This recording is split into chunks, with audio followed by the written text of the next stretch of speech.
Cristo, ele está longe de vocês? A salvação que está em Cristo, que é o próprio Cristo, está longe de vocês? Algum de vocês precisa subir ao céu para obter essa salvação? Algum de vocês precisa descer na profundeza lá do Hades, da sepultura, para ressuscitar Cristo, para que daí então vocês sejam dignos de obter a salvação? Vocês precisam fazer isso? Vocês precisam ser dignos o bastante para que a piedade de vocês possa levantar Cristo dentre os mortos? Vocês precisam ser bons o bastante para que a piedade de vocês, a bondade de vocês, faça Deus descer do céu? Diz, não. A salvação está acessível a vocês por meio de seus lábios. Basta vocês falarem assim, eu acredito que Jesus Cristo é o Filho de Deus, que desceu do céu, viveu sobre Pôncio Pilatos, foi crucificado sobre Pôncio Pilatos, nasceu de Maria, da Virgem Maria, viveu uma vida irrepreensível, foi crucificado, mas ao terceiro dia ressuscitou. Se você crê nisso, e você diz, eu creio, ainda que você seja um adúltero agora, ainda que durante toda a sua vida você tenha vivido em pecado, e na realidade essa é a vida de todos, basta você crer. Quer ver? Posso dar uma prova de que essa interpretação está correta? De que a salvação é acessível a qualquer um, é exatamente isso que Paulo está dizendo? O ladrão na cruz. O ladrão na cruz é a prova disso. Quem era o ladrão na cruz? Naquela época, os romanos popularizaram a crucificação. A crucificação era um método de pena capital terrível, absurda. Nós temos uma leve noção por meio do filme Paixão de Cristo, mas uma leve noção. Leve, levíssima. E óbvio que o objetivo era justamente trazer horror para que ninguém praticasse aqueles absurdos. É claro também que só criminosos da pior espécie eram mortos daquela maneira, o que nos leva a crer que os dois ladrões na cruz eram terríveis, terríveis. O texto bíblico de Mateus e Lucas nos contam esse momento em que os pecadores estavam ali ao lado de Jesus Cristo.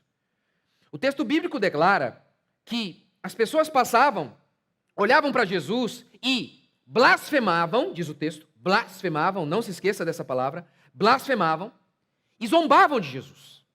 Desce daí, tu não és o curandeiro, tu não és aquele que salva todo mundo, não pode se salvar, salvou a tantos, mas não pode salvar a si mesmo.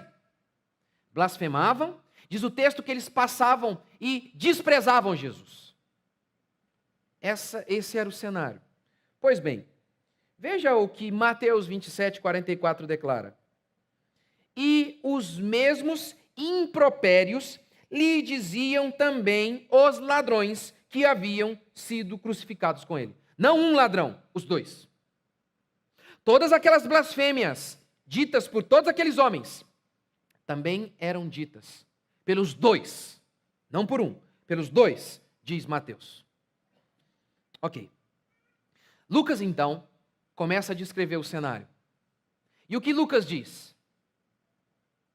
Que aquele homem, que até agora pouco, blasfemava, zombava de Jesus Cristo, alguma coisa acontece. Algum milagre acontece. Aquele homem que a vida inteira pecou, que estava pecando naquele exato momento, alguma coisa aconteceu. A chavinha mudou. Um milagre aconteceu. No meio do caminho, aos 45 minutos do segundo tempo, ele muda radicalmente a sua visão.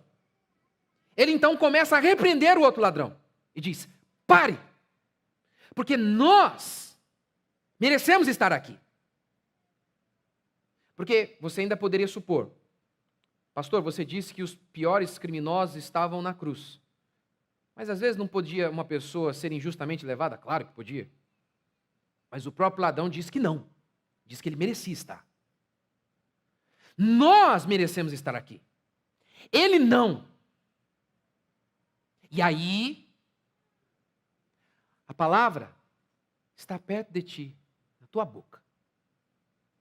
Não diga o que eu tenho que fazer para mover o coração de Deus, para Deus descer aqui e me salvar. o que eu tenho que fazer, quão bom eu tenho que ser, quanta piedade eu tenho que ter para levantar Jesus dos mortos, para que Ele me salve. Não diga isso, porque a palavra de salvação está muito perto de você, está na sua boca. E aí o ladrão na cruz diz: lembra-te de mim quando vieres no teu reino. E Jesus retruca imediatamente: hoje mesmo, não amanhã. Não vai precisar de purgatório, é agora.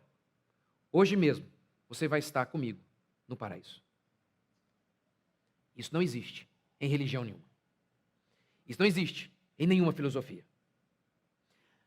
Qual religião do mundo salva um homem que há pouco tempo estava blasfemando, que há minutos atrás zombava e desprezava Deus? Qual religião do mundo faz isso? Qual filosofia do mundo faz isso?